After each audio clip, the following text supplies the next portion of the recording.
Hello and welcome to the 80th episode of In Our Defense. It's been around 20 days since Hamas launched a terror attack on Israel, and that sparked a war about which there's a lot of talk in India actually. That's something that's surprised me because for me, so for the two of us, we've covered two wars on this podcast. One was the Russia-Ukraine, which began, I think, when we just started off, and you also had to rush to Russia, and we recorded a few episodes over Zoom because you were in Ukraine. But after the initial few days, I think the interest sort of petered down in India. However, with the Israel-Hamas conflict, it's just ongoing and ongoing, not the conflict, the interest in India.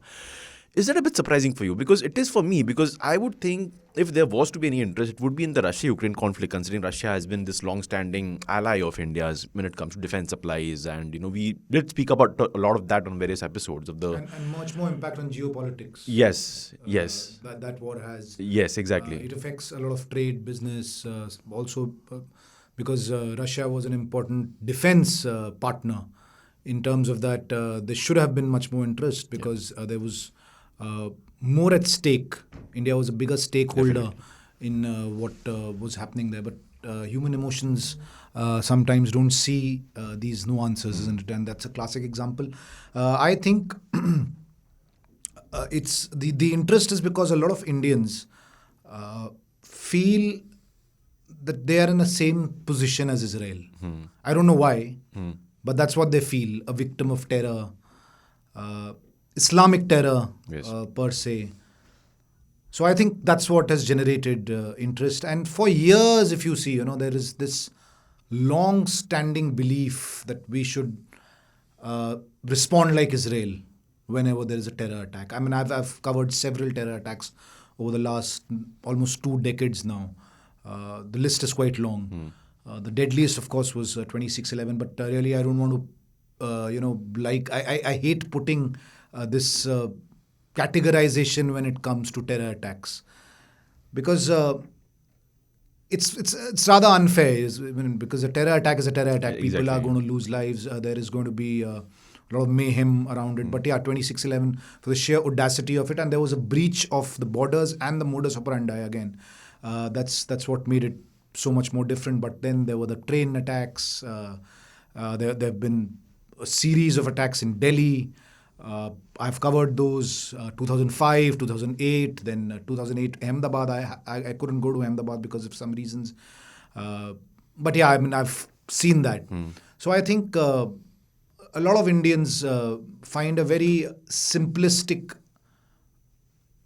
parallel between Israel and India being victims of terror, and they see Palestinian cause a little similar to what Pakistan has been doing, the Kashmir impact. So I think it's a bit of a cocktail of all these things that makes a lot of Indians believe that Israel is a very similar kind of a story to India, which I personally though think it isn't. It's a little more different and a little more complicated than this. Yeah, there will be some parallels at some point of time. I mean, you can say Kashmir could be the closest parallel that there is a movement, separatist movement in Kashmir, and how they want a separate land for themselves based on religion, Pakistan backing them. But still, I think while there are similarities, there are also stark differences. Of course there are. I mean, I don't think even the Kashmir thing, that example that you gave is just like too far-fetched. It's just like, forcing it. It's just forcing simplistic it. If somebody wants to see the similarities. Exactly, yeah. Because I don't think India or Indians ever have to contend with the question on the right to stay where you stay. Because the Israel-Palestine conflict is all about that. I mean, both sides say this is our homeland and you are illegally occupying our homeland. That's not a question when it comes to And there are India's no, existence. at least there is a defined line. Yes. There are no differences within that same land. So Yes. you don't have different pockets being controlled by one party. That's what happens in the Israel-Palestinian conflict, especially in the West Bank area, where there are different pockets. Some are Israeli-controlled, if not Israeli-controlled, at least dominated by Jews, and a lot of Muslim-dominated, and that's what creates a lot of confusion. Yeah. Right. But what about the Indian government and more particularly the defense establishment?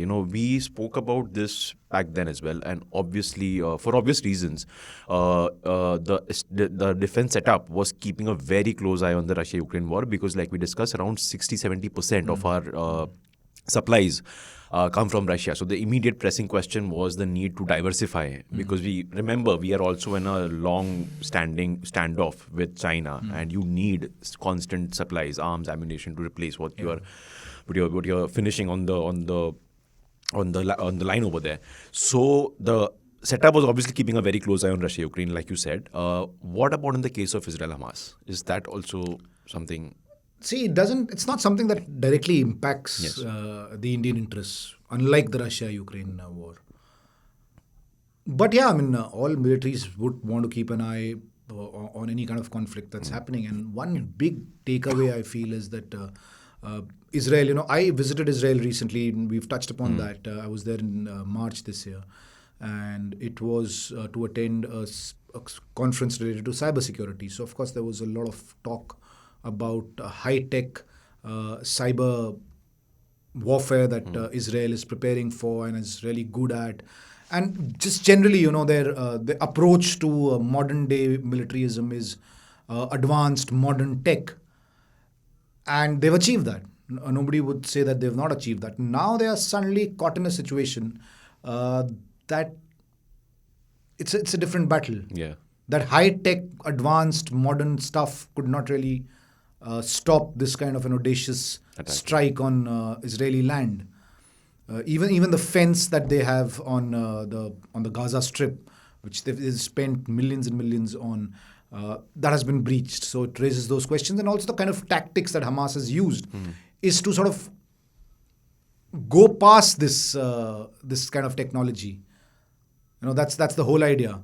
So I think the Indian military, or for that matter, any military in the world, will be keeping an eye on how to sort of mitigate these kind of risks and how to strike that right balance where, of course, you need modern technology. Nobody can deny that. But can you just be a slave to modern technology and overlook such archaic guerrilla warfare kind of tactics which Hamas has used? My answer is no. Even if the Israelis would be saying that, no, we were prepared for it. It's not that we were ignoring because we've been watching Hamas for so long, and this is exactly the kind of warfare we expect from them. But somewhere they were caught napping, and to be very frank and candid.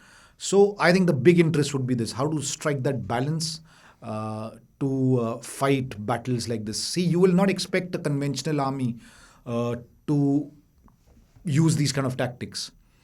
But who says that your enemy or adversary is going to be a professional, traditional army? Yes. And that's the big takeaway. And I think in terms of that, there is a lot of interest. You'll see a lot of write-ups by Indian military veterans. You'll see a lot of talk around this. There already is. And I think that's something that's going to be the focus as far as India is concerned. But as far as India being a stakeholder, nowhere in comparison to what we are as far as Russia and Ukraine is concerned.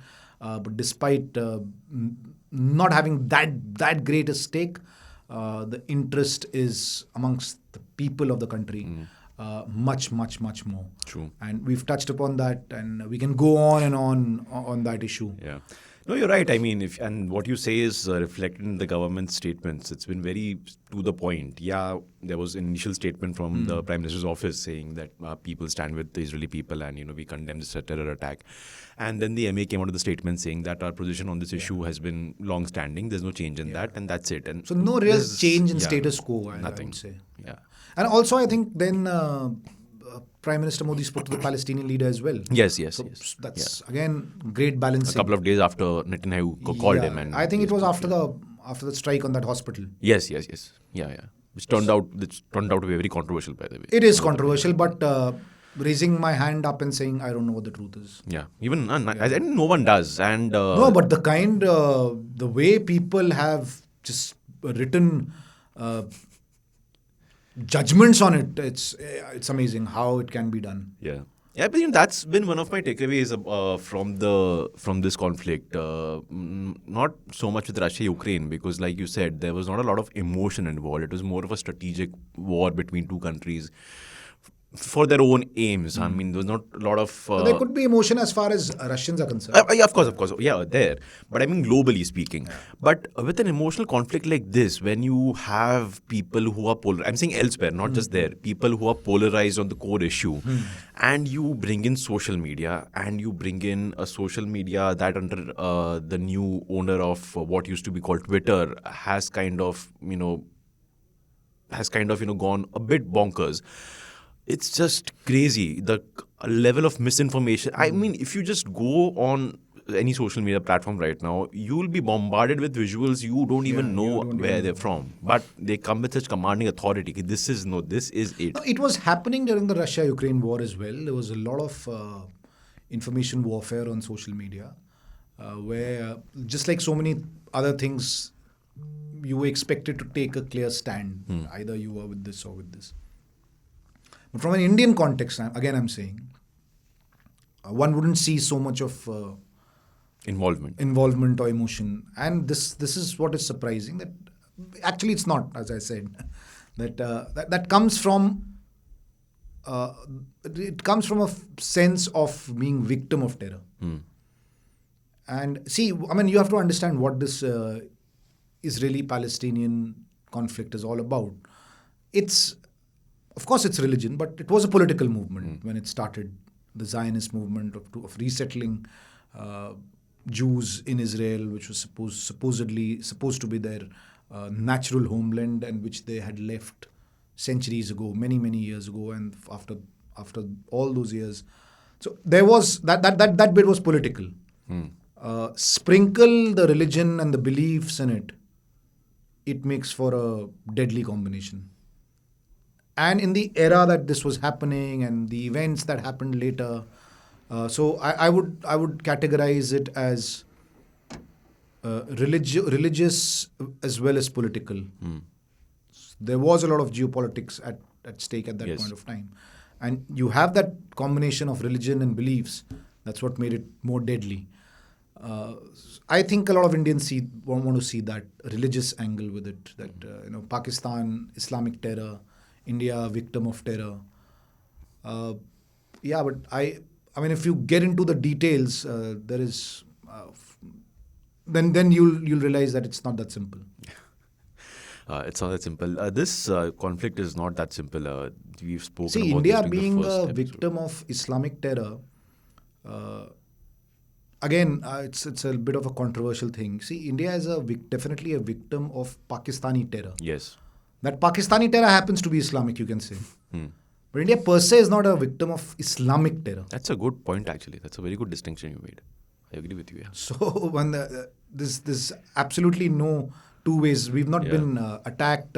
Forget attacked. We've not been cornered, condemned by any other Islamic country on the issue of Kashmir. Except Pakistan. Which is supposedly a religious issue as far as Pakistan is concerned. No other Islamic country has sort of stood. Or for that matter, no other terrorist group, whether it's Al-Qaeda or IS, at the global ISIS level. has to some extent. I think at the global level. You have had offshoots of ISIS operating from within India that have tried to destabilize, create some terror movements in India. But I'm saying at the global level, you haven't had the actual ISIS organization targeting India That's also or because Al-Qaeda. India's diplomacy has been such that we've made sure that this remains an issue between India and Pakistan. We've not allowed it to be internationalized. Yeah. And having said that, also because of your diplomatic relations with the Arab world and Muslim countries, you've made sure that there's no Islamic Muslim global cause like there is with Palestine. Yeah. The Muslim Brotherhood. You might hear some people, again, offshoots here and there talk about it, but it's not something which is backed by states. Iran openly sides with the Palestinian, not just the cause, but it's being talked that Iran is helping Hamas. Hamas. Lebanon is helping Hamas through Hezbollah. That's not the case with Lashkar-e-Taiba. Yes, true.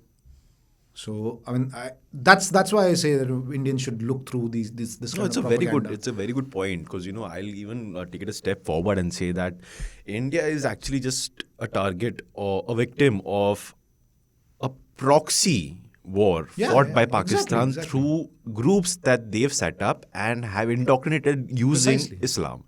Right. I mean, I don't think there is, like you said, a cause, Yeah. the global jihad against India. See, like there these would be groups against. also sprung up when the Pakistani army was Islamized. Yes. The mullaization of the Pakistani army, as they say. These groups were also an offshoot of that. Prior to that, the Pakistani army turning very Islamic, prior to that, these groups did not exist. So there is a clear connection. So if somebody cannot see through this, then, I mean, this is the most basic thing that we can tell our listeners and viewers. Also coming to India again being even the indigenous Islamic terror that India has faced for a while, groups like Indian Mujahideen Simi. and some elements of Simi. There's again a lot of controversy whether Simi was really a terror group or not, although it is classified as one. But a lot of acquittals have happened in the last few years. We can probably talk about that separately. As somebody who covered a lot of terror cases, as I mentioned, and went through a lot of charge sheets, court judgments, Islamic radicalization in India, if you leave aside Kashmir, is a post-1993 phenomena. Okay. Post-Babri Masjid demolition. Yeah. That's what investigations have shown. That's what the accused, the suspects, their interrogations revealed. And this is part of charge sheet. I'm not saying that, this is not my opinion. This is not my analysis. This is part of charge sheets, part of court judgments. That in that era of 2000s or late 90s, people who were caught to be associated with these kind of groups, all of them said that the trigger for us was 93. And 93 led to the Bombay blasts. Bombay blasts again had a Pakistani angle. A lot of RDX and things like that came from Pakistan. So Pakistan, definitely the proxy that you said, used some kind of internal fault lines that had sprung up at that point of time. And it's still happening. I'm not saying that there's no Islamic terror in India. Of course there is. There are people who are fascinated with the idea of violence and a lot of radicalization happens.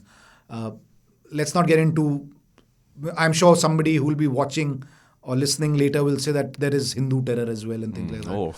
So, well, there could be, and we're not denying that. I mean, radicalization has happened across religions. But we're just trying to bring out the differences between Israel, Palestine, India, Pakistan, Muslim world, Islam, etc. Everything is not the same as what's happening there. Yeah. I think that was a very good point, and frankly, a discussion that we weren't even prepared for, honestly, because This is what happens when you just go with the flow and talk spontaneous. things naturally. Yeah. But it was a very good thought that you raised. But now let's move back to Israel and Hamas and Gaza. But we'll come back after a quick break. And supposing I am under 5 years of age and I've had any of these malnutritions for a long period of time, supposing I'm almost reaching the clinical symptom stage, what is this going to do to me for the rest of my life? Is it just a temporary thing? If I eat enough, is that it? But because I'm assuming that is the phase when a huge amount of growth and development happens in a child. So how does malnutrition impact my development as a human being?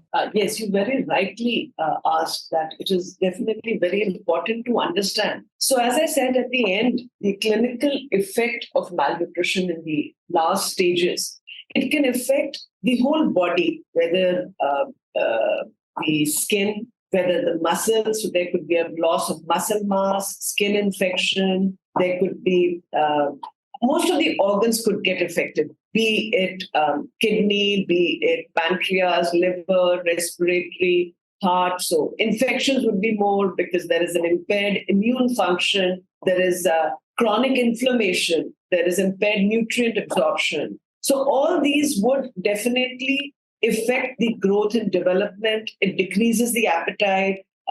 Lethargy would be there. It could increase the stress response. So there could be short-term as well as long-term effect, which would ultimately affect the growth, development, and as you had earlier pointed out, also affect the person, if you could say, social and economic aspect as well. Whereas on the other hand, if we talk about overnutrition and obesity, that also leads to various problems. It's not just the undernutrition, though you did mention about the under 5 when we talk about malnutrition, which is very, very important because that is the peak stage of growth and development. But if on the other side, we should not underestimate the overnutrition problem as well. So on the other hand, overnutrition and obesity can also lead to various problems later in life, something like majorly, which is called non-communicable diseases, whether it's diabetes, heart disease, hypertension.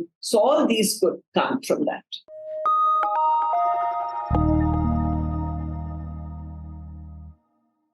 Welcome back.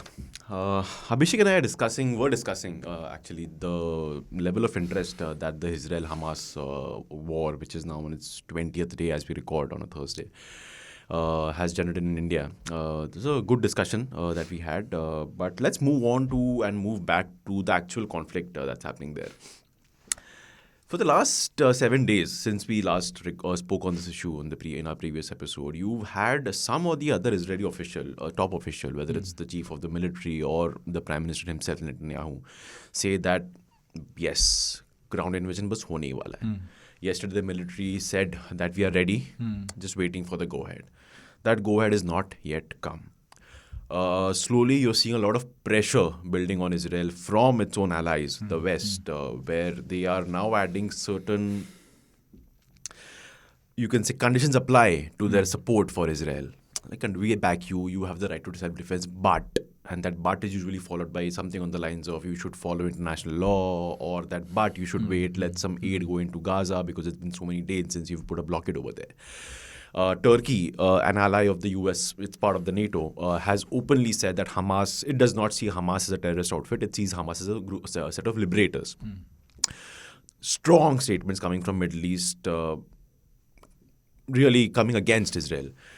In this scenario, do you think Israel is going to be able to morally or even strategically go ahead with its objective? Its objective is made very clear.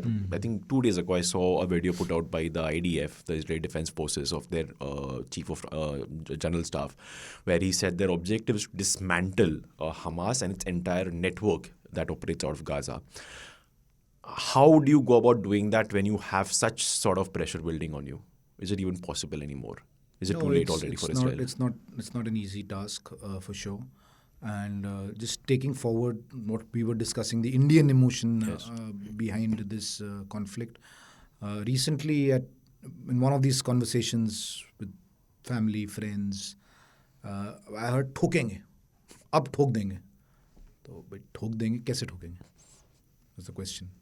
Because you don't want casualties. Yes. You definitely want ki ठोको, but you don't want casualties. When Uri happened, and for that matter, when Balakot happened, you heard Indian top officials, military officials say that one of our concerns was to make sure that we have minimum casualties. Of course, in war, you don't go into war or you don't go into battle saying that our objective is not to have casualties. Then might as well not go. You can't be scoring runs being at the non-strikers. Of course. You have to face Yes. the ball, you have to face the bullet. But mitigating those risks is part of your tactical approach towards any kind of conflict. And one of the big achievements of Uri was that they all came back safe. There was no casualty. So, which is like the cherry on the cake. You feel good that we achieved our military goal, military objective, and at the same time, we made sure that all the guys who went in there are Came back alive. safe. So, of course, not the right example to give with Hamas, but I'm just trying to draw a parallel as far as basic human emotion is concerned. The kind of war that is to be fought inside Gaza is not what conventional warfare is all about. We've talked about that before as well. And Israel knows that very well. And that's the reason you're seeing this delay. I also heard someone say कि यार tanks वापस आ गए उनके. So and that's the reason, because they can't enter there. They can't enter. Yeah. So if tanks enter, not only will people die, not only the military personnel die, but all those tanks will get destroyed. Yes. I saw that happening Russia. in Ukraine as well. So I know what kind of warfare, especially armor warfare, in an urban setting means. Now this is quite confusing because it's not that tanks have not been used in urban settings. They have been used. But the most recent example of the Russia-Ukraine war, we saw that how those tanks became sitting ducks, if we want to use that cliche. So, and forget tanks, even if you make a ground invasion, I don't know, I mean, if you have your RT supported by airstrikes, if you need to move in there with your troops on the ground, it's a huge task. Narrow bylanes, cramped up area. You don't know from where the fire is coming. By the time you figure that out, you'll have a lot of losses. You're blinded going in there. And again, the guerrilla tactics that Hamas uses. So it'll have to be a lot of planning, tactical tweaking of what you've been doing till now and what you can do. We all expected a response like this from Israel, where they used air power and missiles, and a lot of buildings have been blown up. Casualties on the Palestinian side far more than what happened on the Israeli side. I think it's 5 times more. Yes. And this has happened hoping that you're flushing out Hamas terrorists. Yeah. And also, nobody says it officially, but this feeling that every house has Hamas operatives. So none of them are clean. That's the mental thinking that the Israeli forces are operating with. Because, to put it this way, not put it this way, this is a fact, and this is something, I think this is a point that our viewers and listeners should also understand, that Hamas, unlike, let's say, Lashkar-e-Taiba, is not just an outfit. It also controls Gaza. It controls Gaza, it controls its daily operations. So, for example, the hospitals over there... It functions like a political outfit as well. Yes, exactly. The hospitals over there are operated by Hamas. So, doctors over there are technically employees of Hamas. So, does Israel see them also as terrorists? Does Israel see the municipal workers over there as terrorists? So, what is that's what I want to understand. When Israel says we want to dismantle Hamas, they might not say this officially, but that's the mindset they function with, that if you're going into Gaza, then morality is out. So then you're saying that 2 million people, all of them are Hamas operatives. Which includes children. There is a belief that these are the future Hamas fighters. But that's what I'm saying. That I refuse to believe that in this day and age, the world is going to let that happen. Well, it's already happening. Bombing is happening. Yeah. I'm saying ground invasion. So, even in the bombing, I feel that in airstrikes, you actually end up losing more people because you don't know who you are striking. Unless you have specific pinpointed information that this is a hideout, this is a place that we want to bring down. If that happens, fine. But the kind of strikes that we have seen... The amount of missiles that have the kind of strikes we have seen... it's indiscriminate. It is. Even though, the Israeli point of view would be that, no, we have struck at where these guys were. Of course. They will say that. We had intelligence. We knew that this is a building. Impossible for us to know what the truth is. But there's a picture of 3 kids that I saw last evening, standing in the middle of rubble, smoked faces, literally, with a smile on their face. 3 Palestinian kids in Hamas, in Gaza. 3 little kids. I think that's the picture of this conflict. But don't you think that day by day Israel is making it difficult for itself? Like I said, we've already seen in the last few days how I won't say the global sentiment has turned against Israel, but there have been certain nuances added to the support that the was West bound has. to happen. The won't longer that- this takes, Exactly that will my happen. point. The more you keep pounding, the more those pictures come out. The more. So that's my whole point. That Israel is not going to be not going to be able to achieve its ultimate objective of dismantling or decimating Hamas. It's just impossible unless you tell me that the world will keep saying whatever it wants to say, but Israel will ensure that every person living in that strip is just dead. Yeah, and then what happens And that next? sounds very bad. Does that mean that Israel wants to sort of take control of Gaza? I don't know. So that's what I'm saying, that we haven't heard what their objectives are in terms of the long-term vision That's that my they point. have. Yeah. If they want to take over Gaza, I mean, what you're saying could be the only way out.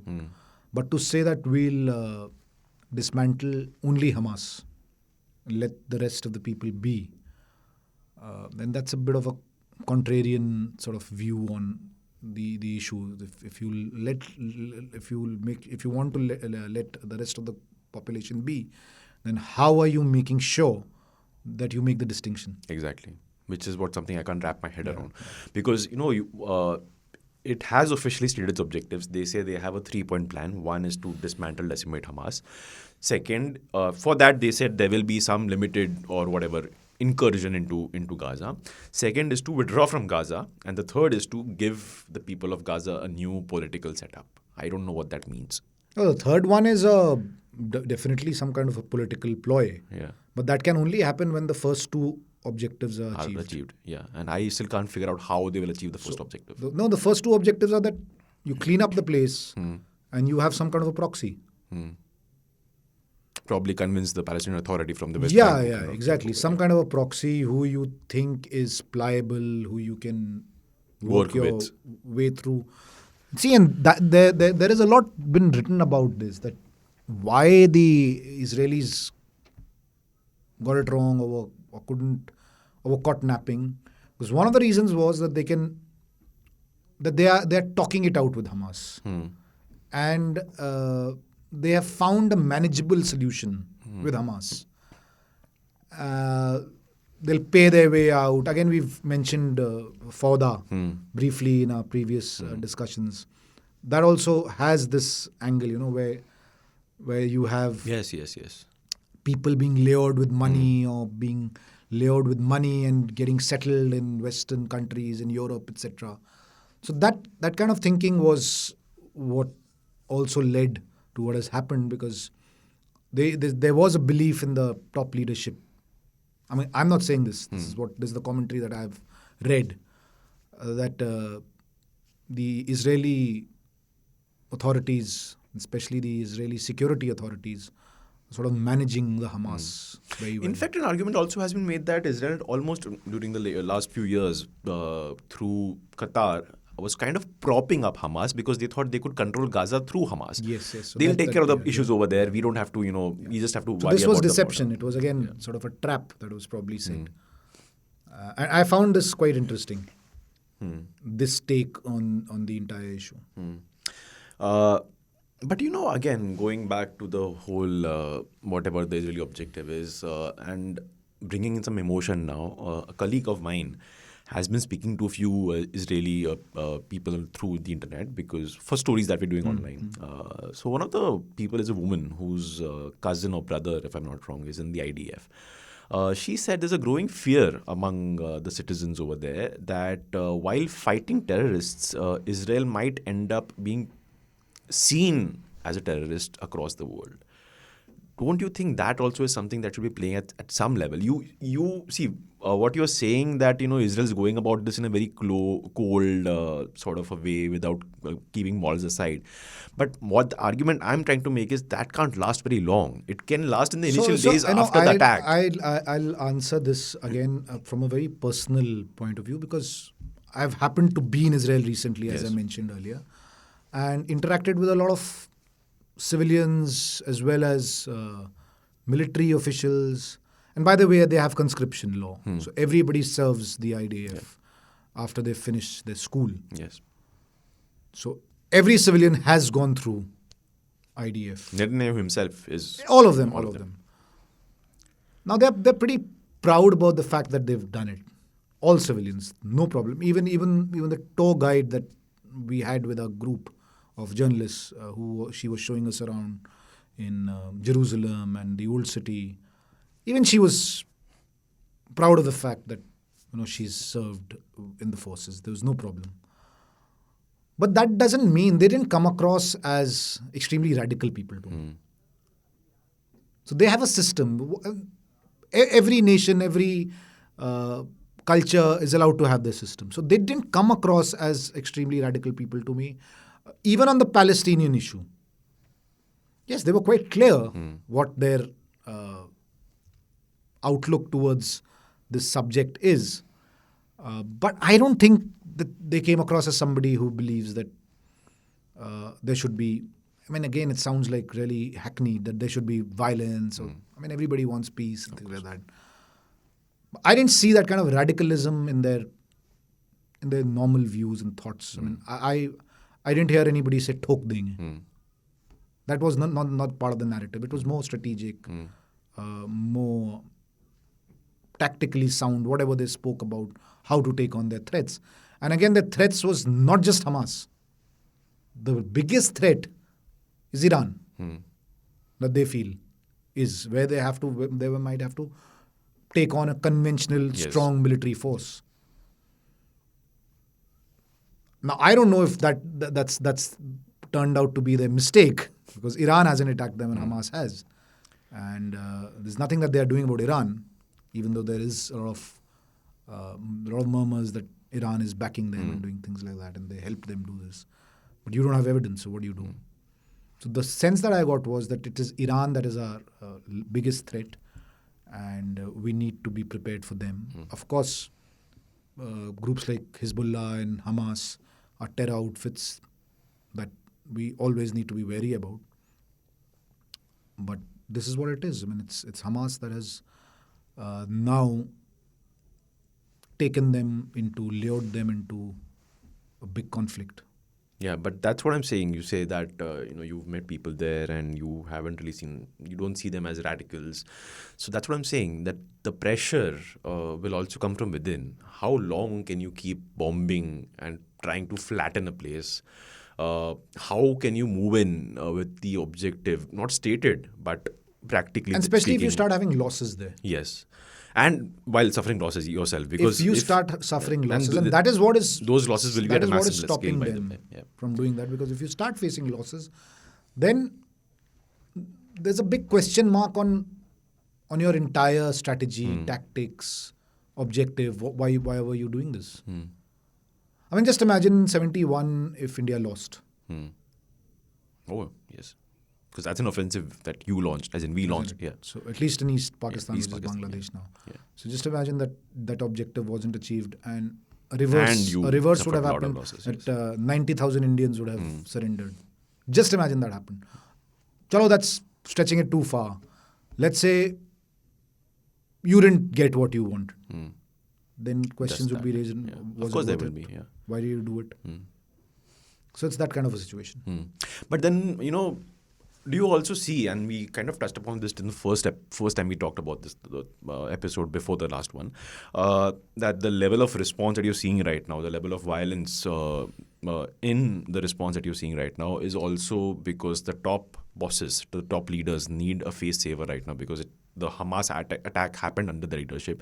And like we discussed in the first episode, that a lot of questions were asked about Netanyahu himself. So now are the reason Hamas was probably able now to... they need to draw the line. Okay, 20 days we've bombarded them. What next? Let's think militarily. Yes. And not just Emotionally. purely political emotion. Yeah. This is political emotion, Yes. not even Human emotion. Not even military emotion. Yeah. Even military emotion is peppered with some kind of tactics. Political emotion is deadly. Political emotion and a military objective. So you expect the initial response to be this, thok denge and we'll show you what you are and things like that. But I think 20 days should be enough for that. Yeah. that kind of thinking to take a back seat and think, what exactly do you want to do? How are you going to decimate Hamas? Is Hamas just a terror outfit, or is it a huge human emotion that is backed by the people who are living there? What impact is it going to have on people in the West Bank? Yes. What impact is it going to have on, as you've been mentioning, softening of the stand from the world? And what impact is it going to have on your own people? Yeah. Are your own people ready to be caught up? I mean, they already have been caught up in this conflict, but ready to be caught up in a conflict which is escalated, which has the potential of bringing in other stakeholders and the war expanding to the entire region. I think Israel is thinking on those lines, I'm sure. And wars are not just about those limited military objectives. These are these larger objectives and the big picture, as they say, to be taken into consideration. Yeah, and I think because of what you just described right now, I'm going to kind of agree with you now, even though I completely disagreed with you. I think you made this point the first time we spoke about it, that you don't really see a large-scale, full-scale invasion of Gaza happening. Over the last few days, I have also been thinking that perhaps there'll be some limited, sort of surgical strikes or limited incursions. The here and entire there. strike has to be a surgical strike. Yeah, The entire offensive has to be extremely surgical in nature. Extremely surgical in nature, exactly. But I disagreed with you back then. I said, no, I'm pretty sure Israel is going to go in full steam and just, let's capture Gaza. But I don't see that happening because I think it's gotten a very tough. Want to do that, yes. How do you do it? You can't, yes. Because what will happen, the sheer... You keep hearing our political leadership saying, POK leke rahenge and things like that. Kaise loge? Kaise loge is the question. Yeah. I think it doesn't mean that you don't have the capability to do it. Yes. Crucial difference. It doesn't mean the implications of what has happened after what that. What will you do to get it? Yes. What will be the choices you will have to make to achieve something like that? Yes. It has nothing to do with capability. All militaries have a lot of capabilities. Russia has capabilities to have completely flattened out Ukraine by now, but they have chosen not to. Because, again, they were surprised by the kind of support Ukraine got from the Western world and the kind of tactics they used, the kind of military platforms that they had. So much in common when we discuss all of this. Yes. So, kaise loge is nothing to do with capability. Clarifying that. Yes. We have the capability, but it goes beyond capability. I'll just put it this way. What are you willing to become in order to do that? Yeah. Whether as a human being or as a country. And like that woman told my colleague that, are you willing to be seen as a terrorist yourself after what you do, after what you've done in order to achieve what you want to achieve? So that's something I think they're grappling with, and I don't know how it will pan out. So we'll just do what we do best on this podcast is we'll wait, we'll watch, and we'll discuss when there are fresh developments, as always. Thanks, Abhishek. Great chat, as always. And thanks to our listeners and viewers. And a reminder once again, you can follow us on WhatsApp now. We have a WhatsApp channel. The number is 8588966996. It's easy for you to stay up to date with whatever latest offerings we have. Thanks, as always, to our lovely producer, Anna Priyadarshini. That's it for this week's Defense Dose. For more, tune in next week. Till then, stay safe and do not cross any boundaries for your passport. Bye-bye.